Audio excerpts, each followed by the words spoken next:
1. Latar belakang. Setiap makhluk hidup akan mengalami proses pertumbuhan. Tumbuhan terbagi menjadi dua jenis, yaitu monokotil dan dikotil. Salah satu contoh dikotil adalah kacang hijau. Dalam proses pertumbuhan tanaman tentunya dipengaruhi oleh beberapa faktor. Salah satunya adalah intensitas cahaya matahari.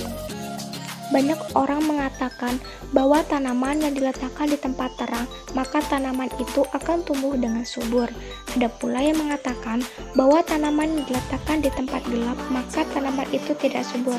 Berkaitan dengan hal tersebut, perlu diadakan praktikum untuk mengetahui pengaruh cahaya matahari terhadap pertumbuhan kacang hijau.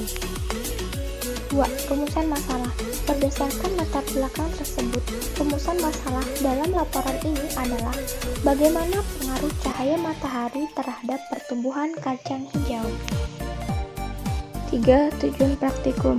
Sesuai dengan rumusan masalah, laporan ini bertujuan mengetahui terhadap pengaruh cahaya matahari terhadap pertumbuhan kacang hijau.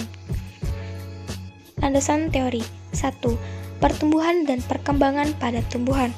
Pertumbuhan adalah pertambahan ukuran seperti panjang dan massa secara kuantitatif yang dihasilkan, dan pertumbuhan jumlah sel dan bersifat irreversibel atau tidak dapat kembali. Perkembangan adalah proses menuju kedewasaan secara kuantitatif terhadap pengembangan tubuh organisme. Pertumbuhan dan perkembangan diawali dengan perkecambahan.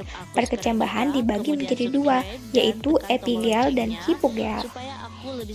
Perkecambahan epigel adalah apabila terjadi perbentangan ruas batang di bawah daun lembaga atau hipokotil. Perkecambahan hipogel adalah apabila terjadi perbentangan ruas batang teratas, sehingga daun lembaga ikut tertarik ke atas tanah. 2. Pengaruh cahaya matahari. Tumbuhan memerlukan jumlah cahaya yang berbeda untuk proses fotosintesis. Namun, jumlah cahaya yang berlebihan dapat menghambat pertumbuhan karena dapat merusak kerja hormon pertumbuhan atau auksin. Fungsi utama hormon auksin adalah sebagai pengatur pembesaran sel dan memacu pemanjangan sel di daerah belakang meristem ujung. Tumbuhan yang mendapat cahaya kurang atau tempat gelap akan terjadi pertumbuhan yang sangat cepat, tetapi daun kecil dengan warna hijau muda dan batang yang berluas atau panjang.